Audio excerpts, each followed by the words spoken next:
Hello guys, welcome back to my channel. और guys मैं हूँ पैनी आपके साथ। आज मैं बात करूँगी एसएससी के ऊपर। गाइज़ आज मैं देख तो मैं काफ़ी दिनों से रही थी कि हमारे एसएससी में काफ़ी रिफॉर्म्स हुए हैं और एग्ज़ाम कैंसिलेशन का भी काफ़ी दिनों से इशू चल रहा है कि पवन गंगा सेंटर पर एग्ज़ाम कैंसिल हो गया और काफ़ी आई थिंक अप्रॉक्सीमेट 11 to 16 जो सेंटर्स पर एग्ज़ाम कैंसिल हुआ है। तो गाइज़ बहुत ही ज़्यादा पिटीबल कंडीशन है स्टूडेंट्स की। आज मुझे लगा और एक टाइम मुझे लगा कि मतलब इतने डिप्रेशन में आ गई उस टाइम जब मैंने देखा कि यार मतलब मैं जो मेहनत कर रही हूँ, मैं जो प्रिपरेशन कर रही हूँ किसी भी तरीके की, मतलब मुझे लग रहा है कि मुझे कहीं और ट्राई करना चाहिए। नहीं हो पाएगा, शायद मेरे दिमाग में यही थॉट आया कि नहीं हो पाएगा, क्योंकि गाइज़ ये वाली बात कोई दूसरा नहीं समझेगा। हम पूरे 1 साल मेहनत करते हैं, पूरे 1 साल अपना उसी एग्ज़ाम के लिए, मानो अगर कोई एसएससी स्टाफ सिलेक्शन का एग्ज़ाम के लिए है या मैं सीजर की प्रिपरेशन कर रही हूँ, तो पूरा 1 साल मैं दे रही हूँ, पूरी मेहनत कर रही हूँ। मेरा जो सेक्रीफाइसेस हैं, मेरे डिवोशंस हैं, मेरे पूरे टोटली एफर्ट्स कर रही हूँ मैं उस एग्ज़ाम को क्रैक करने के लिए। और लास्ट में एग्ज़ाम कंडक्ट होने से पहले 1 महीने पहले ये इन्फॉर्मेशन आती है कि एग्ज़ाम पैटर्न चेंज हो गया है, AI बेस्ड पेपर है। तो बताइए उस बच्चे के मेंटल पीस पर क्या असर पड़ेगा? किसी ने सोचा है? बस डायरेक्टली उनको रिफॉर्म्स करने थे, रिफॉर्म कर दिए, उन्होंने अनाउंस कर दिया, जो रूल को इम्प्लीमेंट कर दिया। What about us?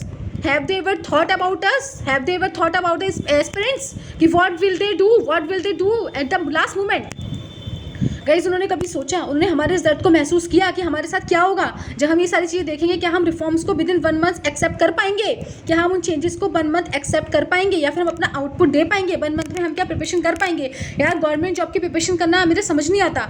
हर कुछ उनको चाहिए होता है, हर चीज़ में एक्सपर्टनेस चाहिए होती है और फिर लास्ट में मतलब कोई तरीका होता है या नहीं होता है। अगर उनको रिफॉर्म्स करने थे या उनकी वेंडर चेंज करना था वेदर और उनको या फिर उनको कोई भी जो एग्जाम पैटर्न है उसको चेंज करना था, तो वो 6 मंथ्स पहले हमको इन्फॉर्म करते, हम उस हिसाब से प्रिपरेशन करते।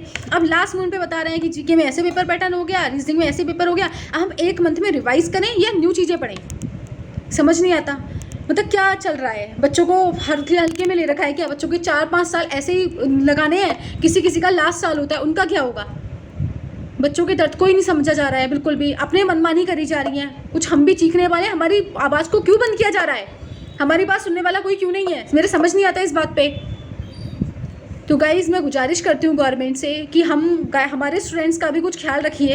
हम लोग भी अपने जो मेहनत कर रहे हैं उसका हमें फल मिले, प्लीज़ कृपया करके रूल। और पहली बात तो दूसरी बात ये है कि हमारा आर्टिकल 41 कहता है कि this is the responsibility of state to provide employment to the every students. Responsibility है स्टेट की to provide employments to our students, to our children. तो क्या कर रहे हैं वो? इसको वायोलेट कर रहे हैं, इसका तो उल्लंघन कर दिया उन्होंने, वायोलेशन ऑफ रूल आर्टिकल 41। वो सुन ही नहीं रहे हमारी बात को। मतलब कोई दर्द को समझने को तैयार नहीं। हम कब तक पढ़ाई करें? हमने 3 साल से, ये मेरा 3rd अटैम्प्ट होगा मुझे लग रहा है इस टाइम की। मतलब ये 3rd अटैम्प्ट है, 1st अटैम्प्ट दिया, 2nd अटैम्प्ट दिया, 3rd अटैम्प्ट दिया। मैं कितने अटैम्प्ट देती जाऊँ और मैं अपने मेंटर को कितनी बार मैं इसको एडजस्ट करूँ? मैं दोबारा देखूंगी मेरा अगेन फेलियर, नेक्स्ट टाइम देखूँ फिर फेलियर। पिछली लास्ट ईयर में मैंने फेलियर देखा था। I showed you my marks, I showed you my marks, I shared with you ये how many marks I was scoring.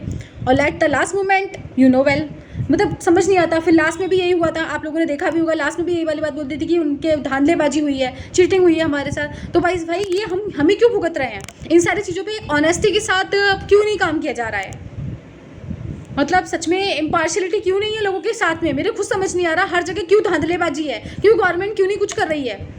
तो गाइज़ मैं गुजारिश करती हूँ अपनी गवर्नमेंट से कि कृपया करके हमारे जो स्टूडेंट्स हैं, हम लोगों का भी दर्द को समझें और प्लीज़ इस मैटर पे देखें और जो भी हमारे रिफॉर्म्स हैं उसको देखा जाए। और जो हमारा वेंडर है एडिक्विटी ना देकर TCS को ही वापस भेजें और हमारे सेंटर जो प्रेफरेंस सेंटर हैं वही हमें प्रोवाइड कराए जाएँ, क्योंकि गर्ल्स के लिए बहुत ज़्यादा मुश्किल हो जाता है। जैसे कि मेरा बरेली सेंटर पास में है और सेंटर मेरा पड़ जाए दिल्ली या कहीं पड़ रहा है, कहीं पर किसी का गोवा पड़ रहा है, अंडमान पड़ रहा है, जम्मू कश्मीर पड़ रहा है, जो सेंटर काफ़ी दूर है। और फिर गर्ल्स के लिए, for girls it is very difficult to go for the giving exam at a very far place. बहुत ज़्यादा डिफिकल्ट हो जाता है इतनी दूर एग्जाम देने के लिए। तो गाइस हमारी प्रॉब्लम को समझिए।